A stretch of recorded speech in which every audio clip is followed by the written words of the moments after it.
Boa noite, terra querida de Pedro. Boa noite, assinante do canal 19, TV Vila Imperial, a emissora da diversidade cultural, política e social de nossa cidade de Petrópolis. Boa noite ainda aos internautas que nos assistem em todos os cantos deste planeta azul, seja pela web, né? E agora temos um novo endereço, que é tvi19.com.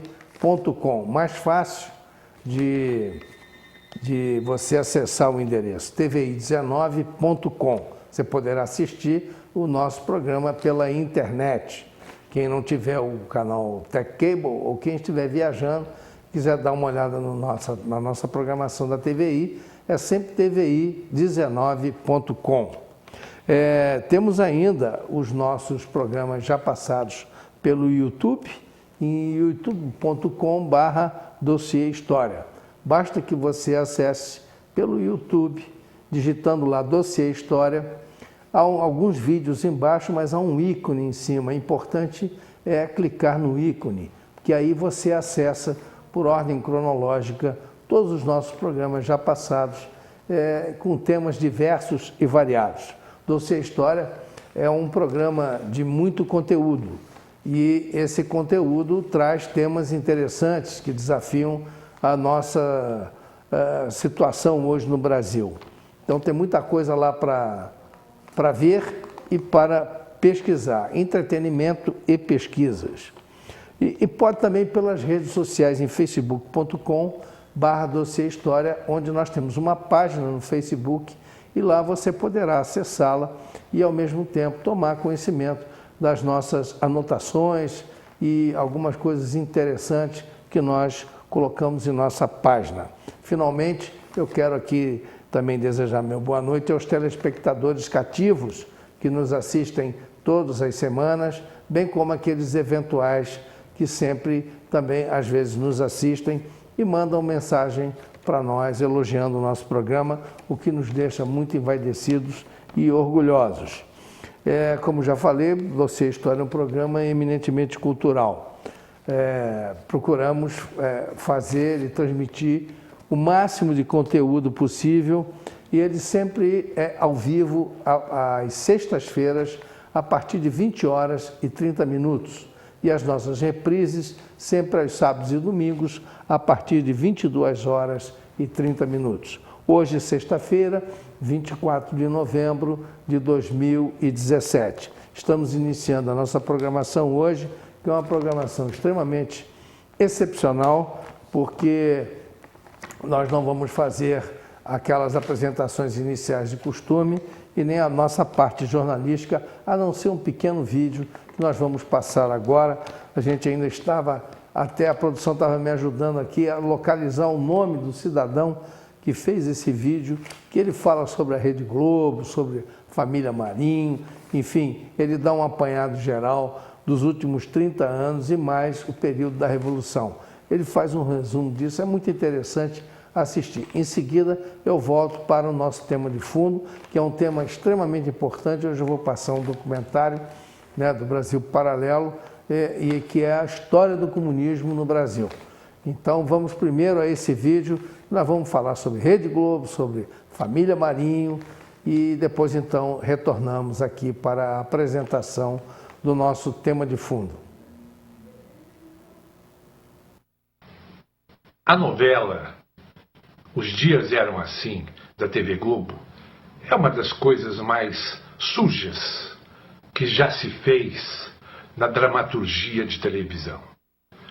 Conta coisas que não eram verdade, conta coisas falsas, quer mostrar uma imagem ruim do regime militar, quer mostrar que os guerrilheiros eram bonzinhos e que os militares eram maus, quer mostrar um país diferente do que foi a realidade, porque só quem viveu naquela época pode saber o que realmente foi. Só quem viveu naquela época sabe que Dilma Rousseff, Aloysio Nunes Ferreira, que hoje está no PSDB, Jacques Wagner, José Dirceu, o marido de Dilma, Carlos Araújo, eram pessoas da luta armada. Pegavam em armas, roubavam bancos. Aliás, eles não roubavam. O nome que eles usavam era expropriar bancos. Então, eles queriam dinheiro, assaltavam bancos, roubavam carga na Baixada Fluminense, roubavam o trem pagador da Santos Jundiaí. Isso tudo aconteceu no regime militar? Sim. O próprio Aloysio Nunes era guarda-costas e motorista de um grande terrorista. Isso ele não conta, isso ele esconde. Então a Rede Globo quer mostrar que o regime militar era mal contra a população. Mentira. Mentira pura. A população tinha segurança, existia segurança pública, existia pleno emprego, existia educação. Não tinha aluno que batia na professora, não tinha aluno que batia na diretora, não tinha tráfico de droga dentro de sala de aula, não tinha aluno que ameaçava professor com arma. Isso no regime militar não existia. As pessoas podiam sair, voltar de madrugada com segurança. As pessoas tinham pleno emprego, você escolheu o emprego que você queria. Tudo isso acontecia? Sim. Existia tortura? Sim, existia tortura. Contra quem? Contra os guerrilheiros armados. Contra os guerrilheiros comunistas? Sim, porque era uma guerra. Quem partiu para a guerra não foi o regime militar. O regime militar apenas defendia a nação livre. A nação livre, sim, porque o que os comunistas e guerrilheiros queriam era colocar aqui no Brasil uma ditadura cubana. Isso não sou eu que estou inventando. Isso está em todos os vídeos que vocês podem colocar. Pega na web todos os vídeos de guerrilheiros confessando o que eles queriam. Guerrilheiros que confessam como matavam até companheiros que eles achavam que os estava traindo. Até isso tem nos vídeos. Essa história da Dilma dizer que ela lutou pela democracia, eu digo que é mentira. Isso é mentira grossa e grosseira. Dilma, José Dirceu, Rui Falcão, Pimentel, Franklin Martins, gente que sequestrava gente.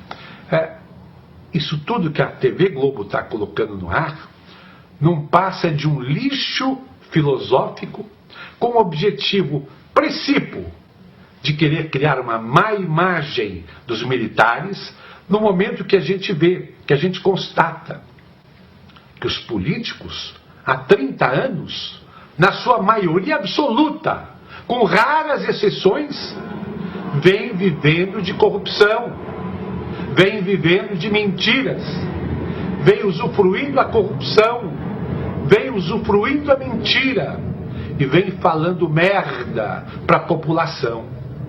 Então, essa novela que a TV Globo coloca no ar, Os Dias Eram Assim, bem, uma emissora que tem Roberto Irineu como presidente.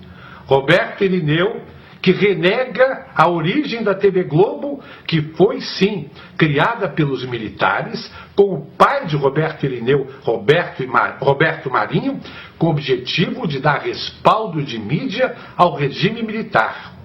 Com Roberto Irineu, que se não fossem os militares, Roberto Irineu não tinha dinheiro nem para ir para Maricá, quanto mais para viajar para a Europa.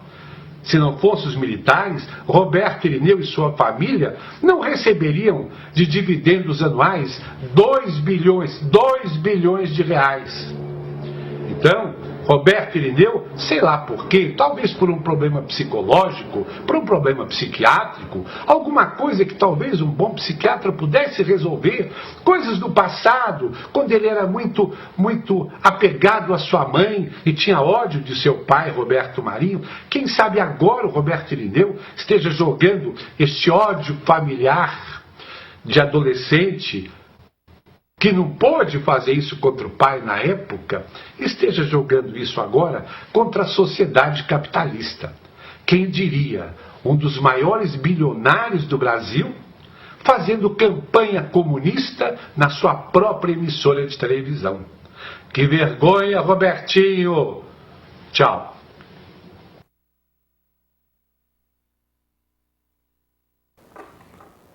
Esse aí foi um recado do cidadão, nós não conseguimos descobrir o nome dele. infelizmente não conseguimos.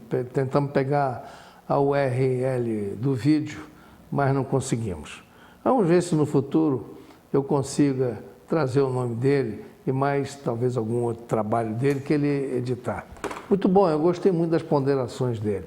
E é a verdade mesmo, a verdade dita é essa aí. Nós temos que resgatar a história do Brasil, a história recente do Brasil, e a Rede Globo, o que ela faz hoje, e em relação ao que ela fez no passado, a diferença é muito grande. Hoje ela está toda voltada para a esquerdização do Brasil, está toda voltada para o mal, a má intenção de transformar o Brasil num país socialista, comunista, uma meia dúzia mandando e se refastelando com dinheiro público. Está aí a prova, a cada dia, governador, esposa de governador, deputados estaduais, deputados federais, senadores, enfim, uma gama de pessoas estão sendo presas diariamente porque o Brasil virou um grande emaranhado de corrupção e políticos que só não se preocupavam com as políticas públicas. No mais, era só acerto e cacife, sempre buscando dinheiro para cacifar uma nova eleição e se reeleger. Então, o nosso tema de fundo hoje trata exatamente disso, do comunismo no Brasil. É um documentário feito pelo Brasil Paralelo, que é hoje o empreendimento cultural no Brasil mais relevante do Brasil, é o Brasil Paralelo, que você, inclusive, poderá, se quiser, fazer assinatura e obter todas as aulas e todas as palestras que já foram feitas pelo Brasil Paralelo até hoje. O tema de hoje é quem comanda o comunismo no Brasil. E esse é o título do episódio de hoje do Brasil Paralelo. Esse episódio ele já tem um pouco mais de um ano. Eu o selecionei pelas particularidades interessantes que ele traz, fazendo um videotape dos últimos acontecimentos pós-revolução e o início dos governos de esquerda que se instalaram há 30 anos atrás. Primeiro veio Sarney com o PMDB, depois veio Collor, foi cassado e assim por diante. Veio aquele mineiro que já faleceu, que era o vice do Collor, né? O Itamar Franco, depois nesse período do Itamar Franco, o Fernando Henrique começou a ganhar prestígio e força política e ele ficou 2 anos com o Itamar Franco praticamente monitorando o governo e fazendo o governo em si. Ele era uma espécie de primeiro-ministro e depois pegamos mais 8 anos de Fernando Henrique. Então, essa temática de hoje, ela trata exatamente de como foi que se iniciou todo esse trabalho, porque o Brasil hoje é um país socialista, não tenho dúvida disso. Tudo está no comando deles, né? E eu diria mais ainda que confrontando o vídeo com o título, eu ainda acrescentaria um pouco mais nesse título, colocaria quem comanda o comunismo no Brasil e a sua metodologia. Como eles se infiltraram nos órgãos públicos e como sequestraram a nossa liberdade de pensamento nos principais fóruns do Brasil. É impressionante, meus amigos, mas hoje você não consegue falar nada que não seja da esquerda, porque está tudo dominado por eles. Então, eles é que fazem as pautas, eles é que decidem.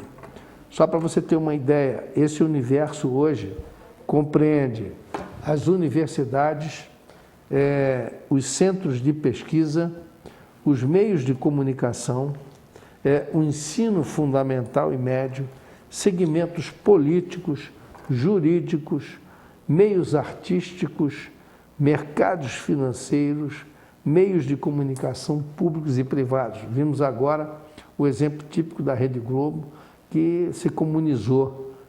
Agora vai apoiar a candidatura do Lula, né? Quer dizer, é uma situação realmente escandalosa, porque parece que o Lula é que vai salvar a empresa, então não importa o que o Lula roubou, os escândalos que ele provocou, as pessoas que ele mandou assassinar, matar, eliminar, enfim, nada disso está valendo para a Rede Globo. Meios artísticos, mercados financeiros, meios de comunicação públicos e privados. Então você vai assistir agora o raio-x da hegemonia comunista no Brasil. Vamos lá. Em seguida, você também, eu já vou me despedindo por aqui, o nosso programa hoje é excepcional, eu já vou deixar como musical para vocês o Laudate Dominum, que é um jovem de 14 anos de idade chamado Axel Rikvin, que ele é lá da Noruega, um norueguês, um tenor soprano, ele é um tenor soprano, e ele vai interpretar o Laudate Dominum de Amadeus Mozart. Vale a pena. Um grande abraço a todos vocês e até a próxima semana. E fique então com o documentário e depois com o Laudate Dominum. Um abraço para vocês. Sistema é o nome que damos a um conjunto de elementos que formam um todo organizado. Qual o sistema que vivemos no Brasil? Você já pensou em como se organiza esse sistema e quem está no comando?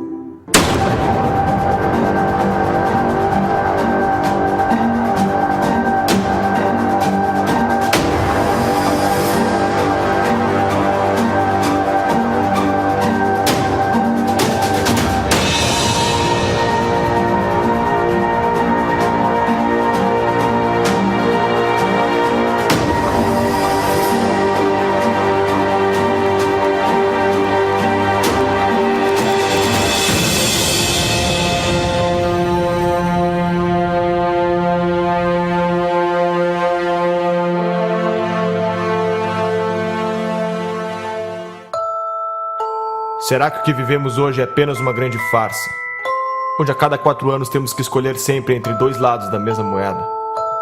Estaria todo o sistema político infectado com o mesmo vírus?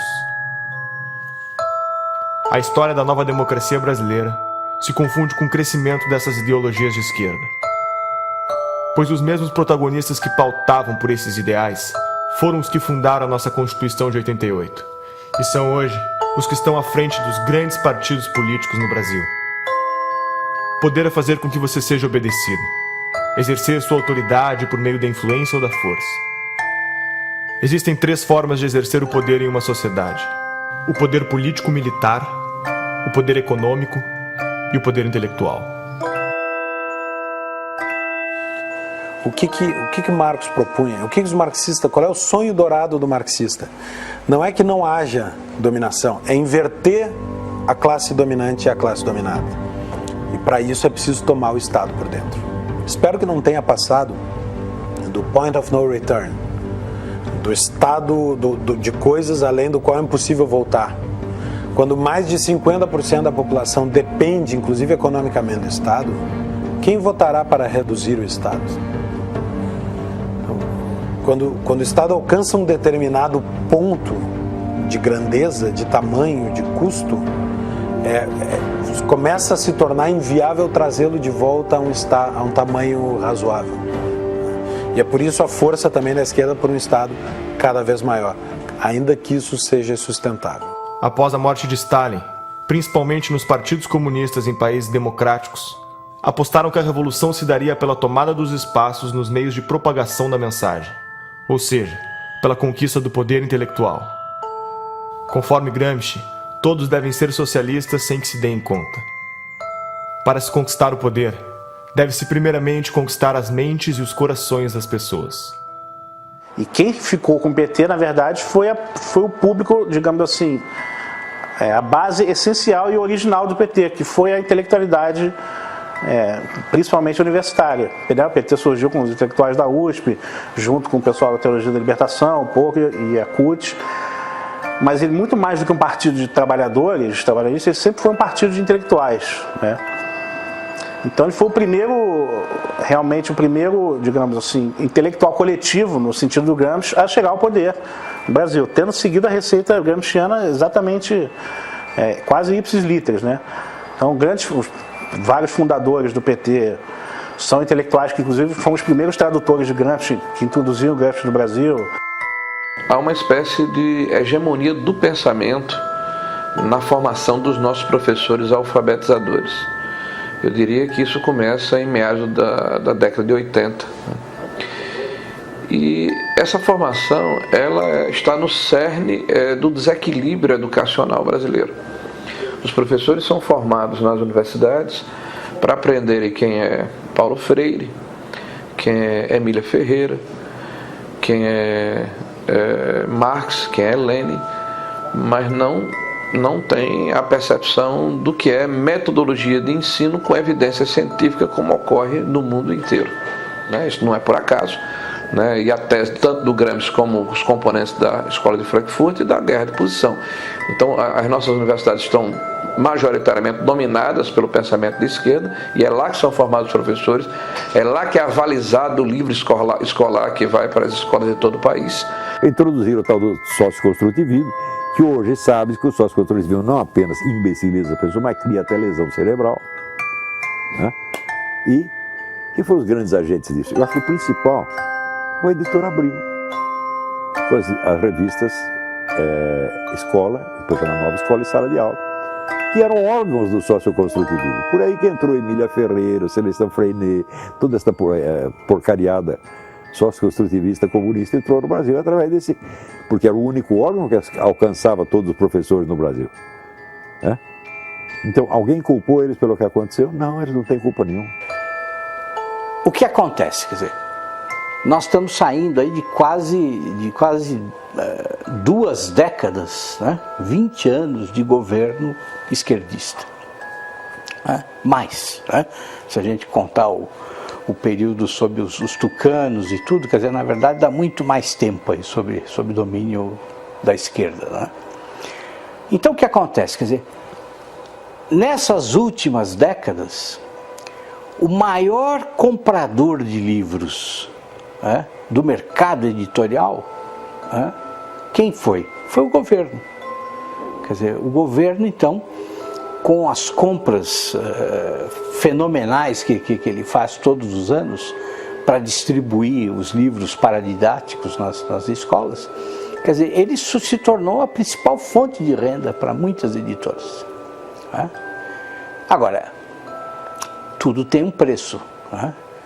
Quer dizer, para o livro ser escolhido pelo governo, as editoras fazem, sugerem de maneira muito persuasiva aos escritores que eles escrevam dentro daquela pauta que é estabelecida pelo MEC.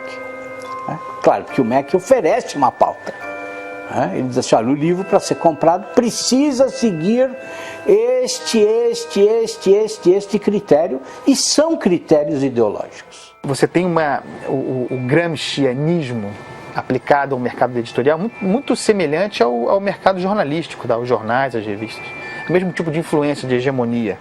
Você tem no mercado editorial 50 anos, pelo menos, de hegemonia da esquerda no mercado editorial. Isso significa que livros liberais, conservadores, são violentas exceções. Em 2008, a revista Veja publicou uma pesquisa que foi realizada pelo Instituto Census, que comprovou tudo aquilo que a gente já sabia, que de fato as escolas, as universidades estão sendo usadas para fins políticos, de propaganda política e partidária. Essa pesquisa do Instituto Census, ela mostrou que 80% dos professores reconhecem que o seu discurso em sala de aula é politicamente engajado. Isso é um número impressionante e que corroborou uma pesquisa feita em 2004 pela Unesco. Então, os dados dessas duas pesquisas são convergentes e mostram que para 78% dos professores brasileiros na educação básica, a principal missão da escola é formar cidadãos. E para apenas 8% é transmitir conhecimento, transmitir as matérias aos estudantes. Essa pesquisa, tanto do Instituto Census como da Unesco, comprovaram essa percepção generalizada que existe de que efetivamente as escolas estão sendo usadas para fins de propaganda política, de doutrinação e propaganda política partidária. O professor não pode agir em sala de aula como um militante. Ele é um servidor público, ele é um agente do Estado. Dia 22, a gente integra a paralisação do dia 22 de geral. E o Estado, de acordo com a Constituição Federal, o Estado brasileiro, ele é politicamente neutro. Existe a Constituição, prevê o princípio da neutralidade política, ideológica e religiosa do Estado. Então não cabe ao professor, no exercício das suas funções, fazer propaganda de partido político, por exemplo. E muito menos, cabe mobilizar os seus alunos, manobrar os seus alunos para que eles participem de um ato político, de uma manifestação a favor ou contra uma determinada corrente que disputa o poder na sociedade. Isso é ilegal, também por força da Constituição. Dos professores que estão formando nossos alunos, 86% veem Che Guevara de forma positiva e 65% veem Lênin de forma positiva. Que cidadãos são esses que estamos formando? Nós estamos vivendo um momento muito difícil na educação brasileira. Agora, com a Base Nacional Curricular Comum, eu particularmente estou assustado com os documentos que foram publicados pelo MEC. O primeiro documento era um panfleto doutrinário e um atraso pedagógico.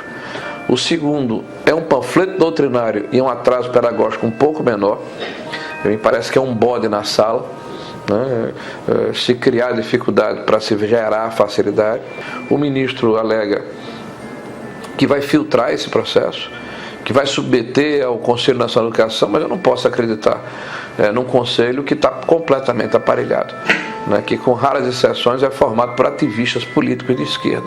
Então a hegemonia política, ela inclusive agride a Constituição brasileira, que fala da pluralidade. O governo do PT é majoritariamente apoiado pela União Nacional dos Estudantes. A UNE é a entidade máxima dos estudantes brasileiros e representa cerca de 6 milhões de universitários. Em 1937, ano que Vargas decreta o Estado Novo, os estudantes fundam a União Nacional dos Estudantes, UNE.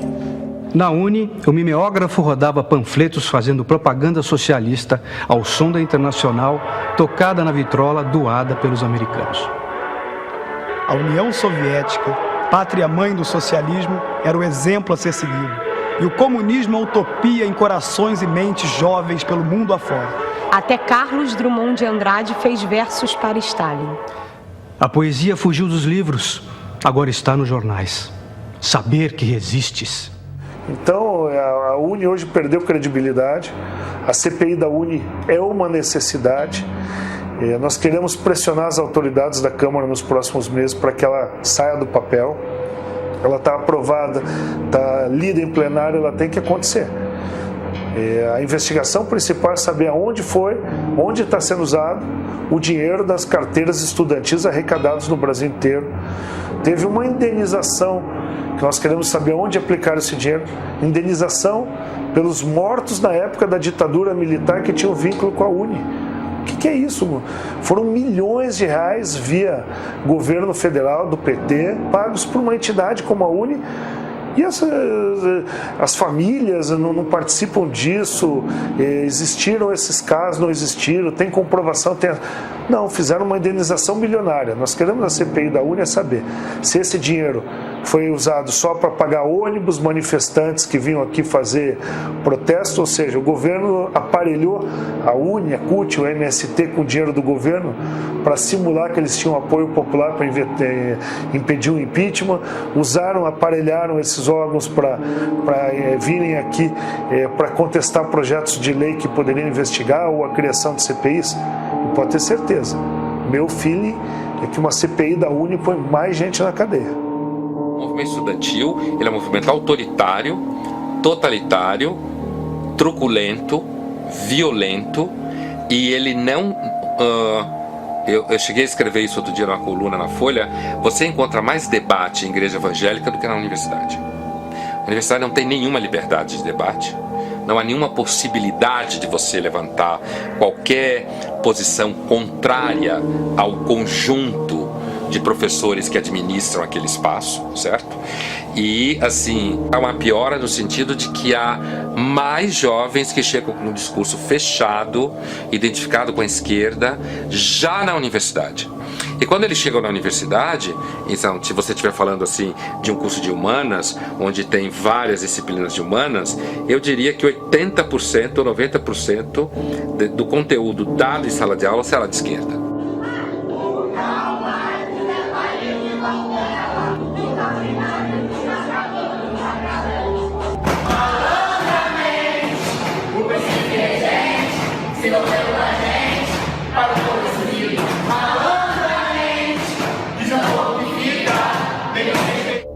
Tomar o Estado por dentro significa mudar a lógica de funcionamento, por exemplo, do Ministério da Educação.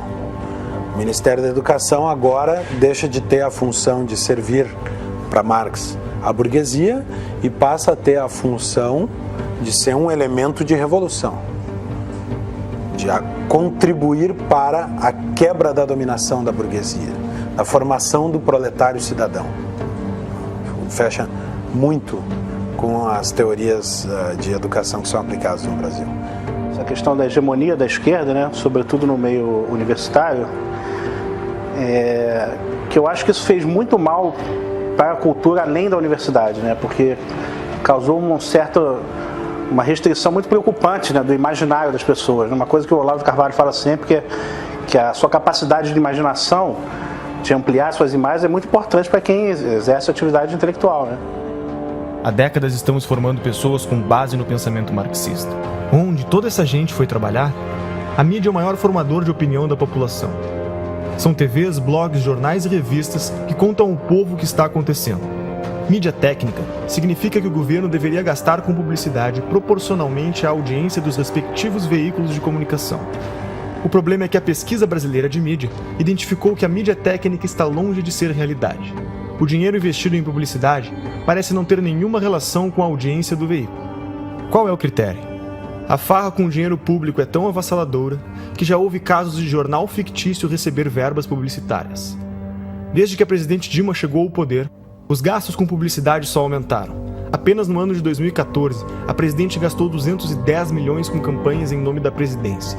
O ex-editor da Isto É Brasília revelou que o banqueiro Daniel Dantas, que acabaria sendo preso em escândalos de corrupção, quando estava com sua imagem em risco, acionou um dos seus contatos na mídia, Leonardo Atush, jornalista da Isto É, para publicar matérias que defendessem seus interesses na mídia. Em 2011, Leonardo Atush montou sua própria publicação, o Brasil 247. Duas acusações importantes surgiram contra o 247 na sua trajetória. A primeira foi encontrada num imóvel do doleiro Alberto Youssef, delator da Operação Lava Jato, no monitor de um computador. Um papel com anotações com o nome do jornalista, seu número de telefone e uma indicação de pagamento de 6 parcelas de R$40 mil, sugerindo pagamento entre a quadrilha de Youssef e o editor do portal. Foram também encontradas movimentações milionárias entre as contas da empresa e as empreiteiras investigadas. No mesmo dia dessas descobertas, o Brasil 247 publicou uma matéria mencionando Pascovitch e defendendo a soltura do lobista. Com as eleições de 2010, a blogosfera progressista sentiu a necessidade de unificar o movimento com o intuito de formar pautas de acordo com a defesa da candidatura da ex-presidente Dilma. Foi então criado o movimento dos blogueiros progressistas, Blog Prog, em São Paulo, com a participação de personalidades como Leonardo Sakamoto. É possível afirmar que para cada leitor do blog Conversa Fiada, o governo gastou 1 centavo em publicidade, enquanto para o leitor da Folha, o gasto foi de 5 centésimos de centavo. Em 2013, a revista Carta Capital recebeu quase 7 vezes mais investimentos por leitor que a revista Veja, Isto É e Época. Quem é Leonardo Sakamoto? Um dos membros da Blog Prog. Sakamoto é um blogueiro militante que faz parte dos 54 replicadores da Agência Pública, uma organização que determina pautas para portais como a Carta Capital, Catraca Livre, Brasil Post, Sul 21 e muitos outros portais de notícias. Sakamoto recebeu da deputada Maria do Rosário do PT a autorização de repasse de R$546 mil às suas militâncias. A agência pública, conforme alega seu site, recebe como financiadores fundações estrangeiras como a Fundação Ford, Open Society Foundation, Oak Foundation, entre outras. O que são essas fundações? O que elas querem? A mídia é, junto com as empreiteiras do petrolão, o segmento mais corrupto que existe. E eu posso dizer isso porque minha cabeça rolou em todos os grandes veículos de comunicação. Em todos teve interferência política. Em todos. A imprensa constrói e destrói reputações. E constrói e destrói reputações não com um projeto longo. É conforme o que lhe convém. Quantas vezes nós vimos imprensa mudar de lado, mas da forma mais descarada. Ela não diz mudei de lado. Ela simplesmente exalta uma figura aqui e depois destrói. Exalta outra figura ali e depois destrói. Me diga qual é a grande imprensa que não recebe dinheiro público, que não recebe dinheiro de governo federal, que não recebe dinheiro de estatal, que não recebe dinheiro de banco público, que não recebe dinheiro de governos estaduais e municipais. E muitas vezes a imprensa faz a política do achaque. Ah, não quer pagar? Então você vai ver. E aí bate, denúncia, bate. Como é que funciona em geral, né? Em geral você faz uma reunião de pauta. Em geral, o editor-chefe, ou secretário de redação, né, ou diretor-geral, vem ali já com a linha editorial pronta, né, troca uma ideia, a pauta é essa, a pauta é aquela, você vai construir matéria nesse sentido. Então você já recebe uma orientação, ponto. Né? Aquilo vai voltar para a mão do editor, o editor vai corrigir, vai às vezes mudar todinha a sua matéria ou vai simplesmente derrubar. Existe muito pouca pergunta incômoda sendo feita no Brasil. E quando as perguntas incômodas são feitas, o jornalista é criticado. E por outro lado, muitas das perguntas que são feitas não são feitas para o devido esclarecimento das coisas, mas para estimular uma narrativa. Às vezes uma narrativa ideológica, na maioria das vezes uma narrativa ideológica. Né? Em relação aos protestos que nós tivemos ao longo de 2015 e 2016 contra a Dilma Rousseff, contra o Lula, contra o PT, contra a esquerda, contra o esquema de poder que havia se montado no Brasil. A tentativa da imprensa era de vender a tese que estava sendo criada, né, nos grupos acadêmicos, nos centros partidários, nos diretórios de partido, de que na verdade se tratava de um bando de raivosos fascistas que queriam a volta dos militares para o poder. Fazendo uma reportagem sobre um mini protesto que havia ocorrido em favor do impeachment, ainda depois do dia 16 de março, a imagem da notícia era intervenção já. Ou seja, você tenta vender para a população uma coisa que não é. Isso se reflete na cultura. A Lei Federal do Incentivo à Cultura, número 8.313, conhecida como Lei Rouanet, foi criada durante o governo Collor e é o principal mecanismo de financiamento e incentivo à cultura do país. As empresas podem investir até 4% do valor de seu imposto de renda, recebendo o valor em forma de desconto e patrocinando projetos culturais. O Ministério da Cultura deve aprovar o projeto, para então o responsável poder captar o dinheiro. Já parou para pensar quem escolhe os projetos que são selecionados? E que projetos são esses? O grande problema são os editais. Nos editais existe uma comissão que vai julgar os projetos submetidos, né? Então, quais são os critérios da comissão? Aí tem lá uma série de critérios teóricos que eles têm que seguir, né? Mas na prática, a questão ideológica vai sempre prevalecer. Por quê? Porque a maioria das pessoas que participa do julgamento de editais são pessoas de esquerda.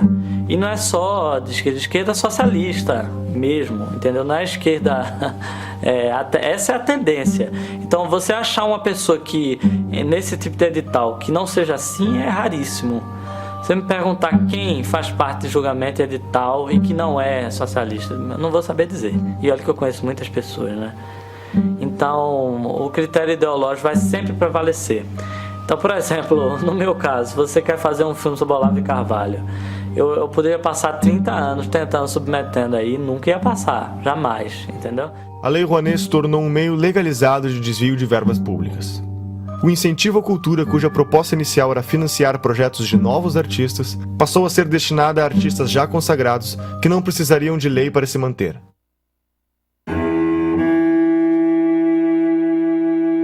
Foi justamente na gestão do Gil que começou essa deformidade da Lei Rouanet. A Lei Rouanet já existia, mas essa coisa de beneficiar artista consagrado, artista tipo Ivete Sangalo, pessoas já com nome, já com anos de carreira. Isso foi na gestão do Gil. Olha, a gente está para abrir aqui a CPI da Lei Rouanet, exatamente para chamar artistas que receberam dinheiro sem precisar da Lei Rouanet. Então, o que fica suspeito, para não dizer comprovado, é que a Lei Rouanet serviu para comprar essa classe artística. Dificilmente você vê um ator se posicionando contra o PT. Regina Duarte começou a bater duro, tomou uma geladeira na Globo. E diversos outros ou nada falam ou apoiam. Por exemplo, Luan Santana recebeu 4,5 milhões da Lei Rouanet. Será que ele precisa mesmo desse incentivo do governo para colocar diante dos seus shows? Será que um ingresso ali, que com certeza não é menos de que R$100 para um show dele, será que o ingresso do show dele já não é suficiente para ele se manter? E assim eles vão conseguindo comprar toda a classe artística. E traz muita gente a reboque.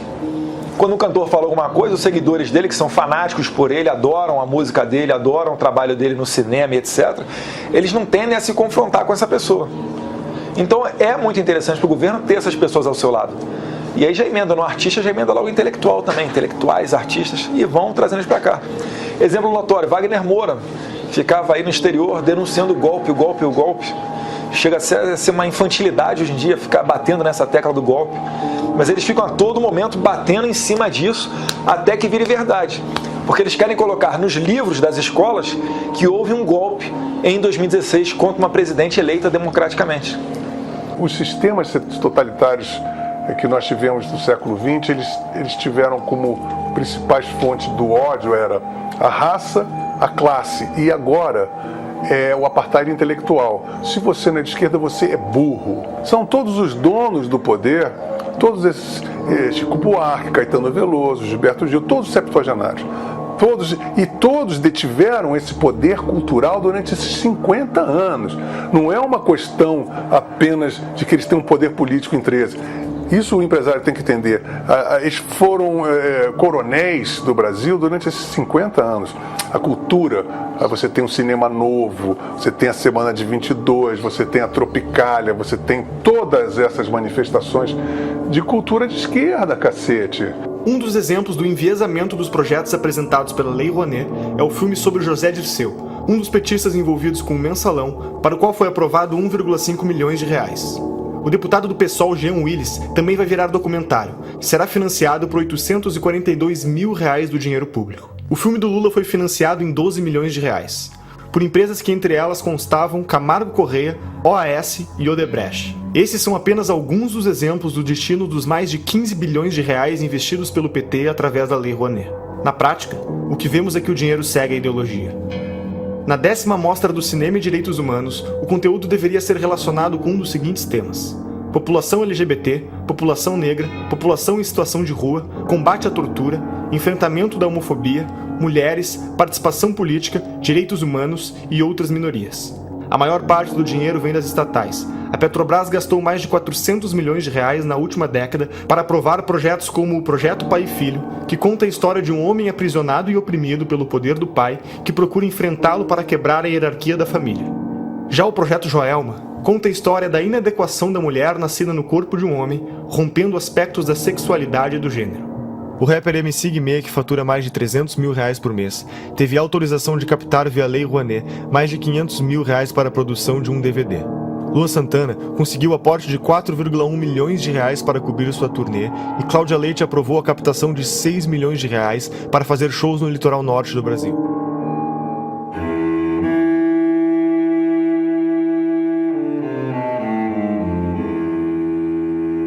No referendo do dia 23, você vai decidir se é contra ou a favor da proibição do comércio de armas. Reagir com uma arma, muitas vezes, pode transformar a situação numa coisa muito pior. Existe hoje no país mais de 15 milhões de armas na mão de civis. Se bala resolvesse o problema, o Brasil seria um paraíso de segurança, né? Olha, tinha artista que pedia o desarmamento, mas andava de carro blindado e seguranças armados até os dentes. Aí é muito cômodo, né? E eu consegui, através das minhas entrevistas, desmascarar esse povo todo.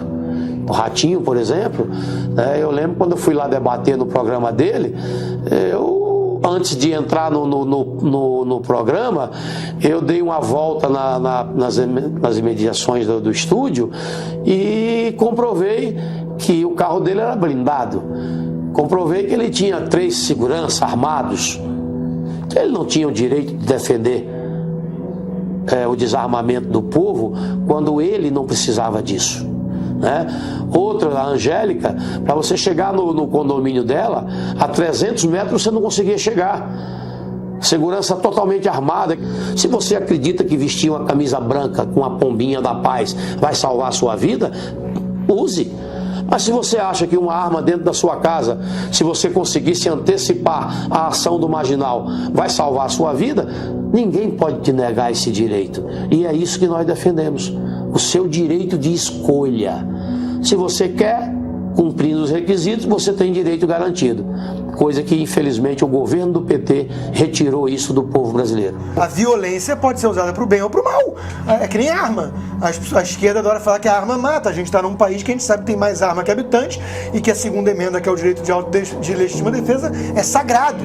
Quando a gente vê a discussão de desarmamento, de Obama e companhia, não tem nada perto com o modelo brasileiro. O acesso do bandido às armas já se dá na ilegalidade. Quem segue a regra fui eu.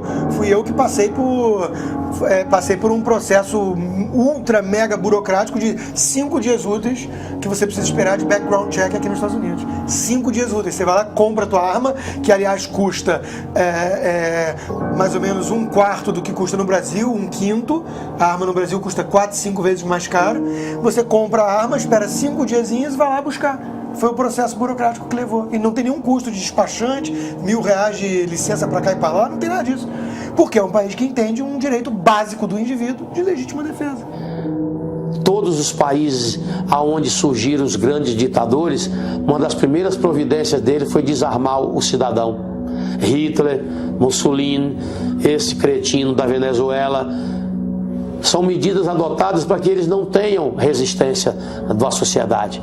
Só eles podem ter arma. Os países socialistas tendem a essa centralização, ao domínio com mão de ferro de todos os recursos do país.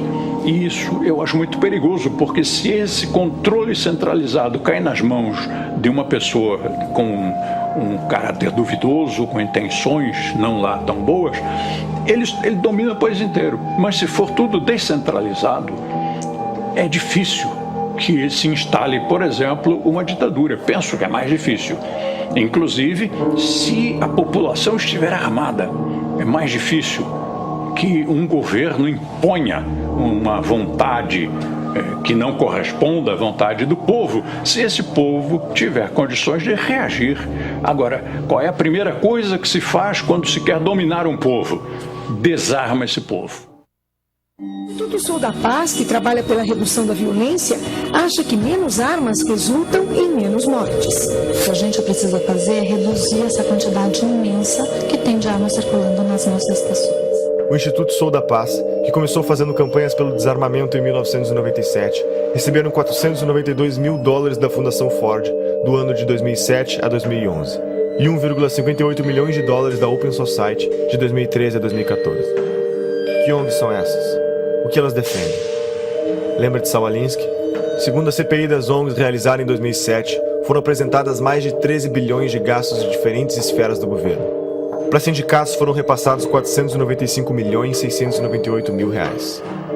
Segundo a CPI, 81 milhões foram encontrados sem justificativas de gasto. São centenas de milhões de reais todos os anos despejados nos cofres desses sindicatos, que não prestam contas ao Tribunal de Contas, não prestam contas à Assembleia, prestam conta a eles mesmos. E tem mais, presidentes que passam 15, 20, 30 anos na presidência de um sindicato desse. É o estilo de Fidel Castro. Né? Eles cobram liberdade, democracia, alternância do poder, mas não praticam, porque eles são cretinos, porque eles são basofiadores, eles são pessoas que dizem, faça o que eu digo, não faça o que eu faço. Nilceia Freire foi a responsável por coordenar as operações da Ford Foundation no Brasil. Foi convidada por Lula para ser ministra da Secretaria de Políticas das Mulheres e também foi reitora da Universidade Estadual do Rio de Janeiro. Foram mais de 2 bilhões de reais investidos em ONGs com posicionamentos de esquerda. O coletivo Leila Diniz tem como definição realizar uma luta antissistêmica contra o capitalismo, o racismo e o patriarcado. Receberam $120 mil da Fundação Ford. Por exemplo, a doutrina de gênero, né, que é uma tese esdrúxula aí, que vem desde a escola de Frankfurt, de uma maneira muito forte, com o movimento feminista, né, de destruição da sociedade atual. Né, isso é uma tese muito bonita quando eles colocam assim, para dourar a pílula, mas o que está por trás disso é um ovo de serpente, é um cavalo de Troia. Né? Eles querem destruir a família como um processo de transformação da sociedade. E para criar não sei que mostrengo lá na frente, né? Eu continuei tendo muitos seguidores nas minhas redes e um dos meus contratantes, inclusive, sempre se metia nos meus posts. Tudo que eu queria postar, ele queria que eu postasse coisas que defendessem os gays, ele queria que eu postasse calendários de eventos de GLS do Rio de Janeiro, conquistas de movimentos gays que eu tinha que postar, tinha que falar com não sei o quê. Então, assim, eu via que que os GLS não queriam apenas que eu trabalhasse e oferecesse o meu trabalho como eu fazia normalmente. Eles queriam que eu abraçasse uma causa, uma agenda GLS. Uma agenda da qual eu nunca compactuei. A Universidade Livre Feminista, que tem como definição ser um projeto feminista construído de forma coletiva e colaborativa, receberam pelo menos $900 mil da Fundação Ford. A organização Afrografiteiras é um curso de formação em artes urbanas voltado para o protagonismo da mulher afro-brasileira. Receberam pelo menos $100 mil da Fundação Ford. E o Encontro Paranaense de Direitos Humanos é vinculado à organização Terra dos Direitos vinculados ao MST. Receberam mais de $2.500.000 da Fundação Ford. E para onde mais nosso dinheiro vai? O imposto sindical obrigatório é uma exclusividade brasileira. Não existe em nenhum outro país do mundo. Se você trabalha com a carteira assinada, sustenta a CUT. Além disso, as contas da CUT e de outras centrais sindicais são sigilosas. Não existe nenhuma obrigação dos sindicatos darem satisfação sobre como empregam o dinheiro que recebem do imposto sindical. O que essas fundações querem com esse investimento? Quem está por trás desse dinheiro? Um dos principais financiadores é um dos homens mais ricos do mundo, George Soros, formado na London School of Economics, universidade fundada pela Sociedade Fabiana. Soros é conhecido como o homem que quebrou a Inglaterra ao lucrar $1 bilhão em apenas um dia, apostando contra a moeda britânica. Já foi presidente do CFR, o mais poderoso think tank americano considerado uma antessala da Casa Branca. Atua em organismos internacionais, foi um dos maiores doadores da campanha de Barack Obama, luta pela libertação das drogas e dá dinheiro para revoltas e revoluções nos 4 cantos do mundo, mudando toda a mentalidade dos jornalistas e estudantes para o politicamente correto. Quais são os objetivos de George Soros? Capitalista não necessariamente seja alguém que defende o capitalismo. O cara só vive no capitalismo. Por exemplo, é como você dizer que, sei lá, Cuba é um país socialista. Não quer dizer que qualquer cubano é um socialista. Vive no socialismo. Mas não quer dizer que ele defenda. Grandes movimentos como Occupy Wall Street são financiados por gente como, por exemplo, a Fundação Bilderberg, Fundação Ford, George Soros, que eu comentei num podcast recente no meu site. Porque essas pessoas são o que a gente chama de metacapitalista, ou seja, alguém que funciona como capitalista sem ser, de fato. George Soros é um hiperinvestidor, um cara que entende tudo do mercado. Por isso que até é uma bobagem que muita gente faz, tentar ficar ensinando leis de mercado achando que vai ir contra alguém. Né? Esses caras entendem mais de lei de mercado do que todos os liberais juntos. Eles são o mercado. Agora, ele não acredita naquele negócio, ele quer poder. E eles não pensam de uma maneira individual, ou seja, eles não pensam como indivíduo, tipo, eu quero ter poder para mim. Ele está construindo um projeto de poder ali para, às vezes, daqui a 100, 200 anos. Essas fundações são assim. Rockefeller está em qual geração? Nem sei mais qual. Eles começaram lá atrás. Vivemos em um capitalismo debilitado, sufocado pelo governo, chamado em inglês de crony capitalism. O governo regula diversos mercados. Agências reguladoras como a Anatel não deixam você ter escolha no mercado de telefonia. E a Ancine define uma cota de conteúdo nacional nos cinemas e nos canais de TV por assinatura.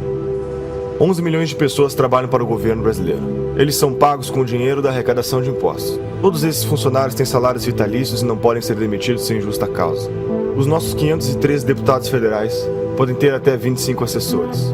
Contam com auxílio moradia, 14º, 15º salário e cotas de gastos parlamentares, que englobaram o auxílio paletó, uma ajuda de custo para comprar ternos que em 4 anos gastou 252 milhões de reais. E outros 600 mil cargos de confiança do governo. Esse mecanismo abre brechas para a corrupção ao criar um mercado de cargos, usado como moeda política em negociações de alianças partidárias. 1/4 dos funcionários em cargos de confiança eram filiados a um partido, e 80% deles era do PT. Todos os ministros do STF têm direito a motorista particular, o que não ocorre, por exemplo, na Suprema Corte Americana. Segundo o Portal da Transparência, só em São Paulo há 311 motoristas à disposição dos juízes. A Câmara Municipal tem 26 motoristas, 13 garçons, 7 auxiliares de cozinha, auxiliares de serviços odontológicos exclusivos, cirurgiões, dentistas, oftalmologistas, lubrificadores de veículos e vidraceiros. Isso são alguns exemplos de quem compõe o Estado brasileiro. Como resultado disso, grande parte da população tem como meta fazer parte do Estado passando em concursos públicos. Os gastos do governo federal, estaduais e municipais com o funcionalismo público somam 12% do PIB, totalizam 255,3 bilhões do dinheiro do povo em 2015. Tudo isso para serviços com índices de insatisfação elevado no Brasil. Nos últimos 13 meses, nossos governantes gastaram 544 bilhões a mais do que arrecadamos, 10% do PIB brasileiro. As maiores empresas estatais, como a Petrobras, Caixa Econômica Federal e tantas outras, apresentam um prejuízo de 60 bilhões e escândalos de corrupção como o Petrolão, o escândalo dos Correios e outros tantos golpes citados pela Operação Lava Jato e pela história do Brasil. Eu acho que hoje em dia não resta a menor dúvida que a gente está numa atmosfera totalmente comunista. As pessoas são comunistas. O comunismo tem anticorpo porque eles têm uma dialética que não se sustenta, então eles vão trocando de preferências. Agora, tem coisas importantes para a gente realçar aí. Você vê que a Rússia, que está fantasiada de ortodoxa de direita, está criando o maior exército do mundo com a China. E dizem que essa aliança está por trás de todo esse Fórum de São Paulo. Que eles querem restituir a cortina de ferro com o Fórum de São Paulo. O Foro de São Paulo é a instituição que organiza a estratégia socialista na América Latina. Olha, a Internacional Comunista ela se reúne de tempos em tempos. Por exemplo, em 2005, se não me falha a memória, teve uma reunião em São Paulo e, inclusive, o líder do PSDB à época, o Aníbal Mendonça, ele era deputado ou senador, fez uma nota lamentando que houve uma reunião da Internacional Socialista e não foi convidado o PSDB para fazer parte. E o pessoal ainda insiste em falar que o PSDB é um partido de direita. Não, o PSDB é um partido de centro-esquerda, são sociais-democratas. A esquerda nunca se preocupou muito em definir o que era a palavra, o que era cada palavra que ela estava usando. Na verdade, existia muito essa ambição de você ser contra alguma coisa, de você unir todo mundo, e estamos juntos nisso contra alguma coisa, então estamos no caminho certo. Só que eles não diziam exatamente para onde que estavam indo e iam causando uma série de tumultos pelo caminho. Então estavam vendendo um futuro hipotético em nome do qual todas as ações no presente seriam justificadas. Aquilo foi muito fácil de entender e de aplicar aqui no Brasil, porque o debate público estava cheio desse pessoal propondo isso. E eu lembro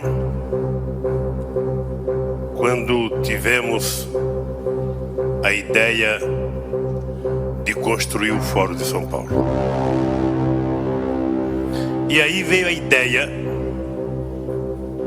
conversando com os companheiros cubanos no primeiro momento, de fazermos uma reunião da esquerda latino-americana. Dantes, que muitos latinos-americanos conhecem, Paulo Freire, e ele dizia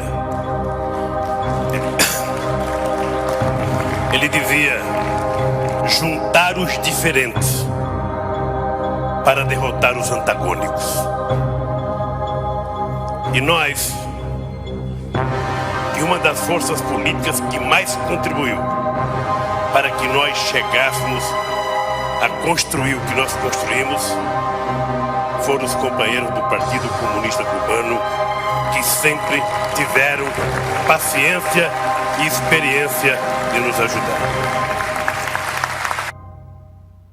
Não, fala-se, eu não acredito nisso, mas eu quero colocar isso na entrevista, de uma aliança, de um eixo Chaves, Fidel e Lula.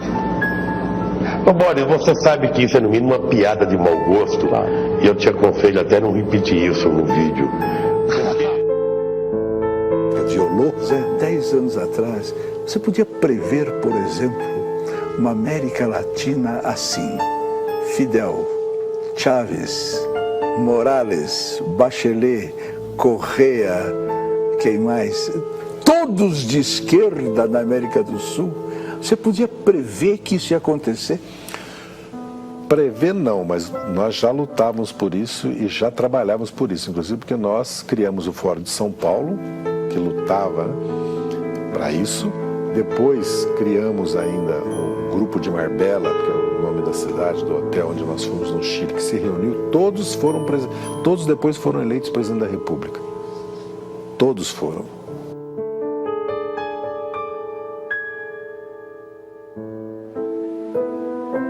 Tudo custou muito caro para o Brasil. Tudo custou muito caro para o mundo.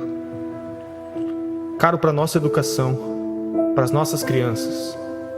Caro para a autoestima da humanidade e para todos os 100 milhões de mortos que perderam seus sonhos em genocídios e na falta de liberdade.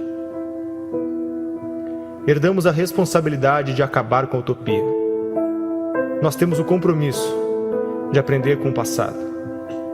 Não podemos deixar esse episódio da história desconhecido. É nosso dever documentar tudo para que nas próximas gerações os jovens saibam que está na mão deles preservar a trajetória da humanidade. O mundo anseia pela verdade para se libertar e continuar crescendo. Não é só economia nem só política. É a manifestação dos valores da nossa sociedade, das nossas famílias, dos nossos antepassados e de todos os nossos filhos. Despertamos intelectualmente. Não há mais espaço para ditadores monopolizarem nas nossas vidas. Agora precisamos quebrar a dominação cultural que nos foi imposta. Durante 16 anos, os jornais, canais de TV e estações de rádio do Brasil se recusaram a noticiar a existência e as atividades do Foro de São Paulo. O Brasil parecia estar preso entre as malhas de uma articulação criminosa, que envolvia ao mesmo tempo a totalidade dos partidos de esquerda latino-americanos, a classe jornalística nacional, o sistema de ensino, as principais gangues de narcotraficantes do continente e uma parcela nada desprezível da elite política e financeira internacional. A gravidade desses fatos media-se pela amplitude e persistência da sua ocultação.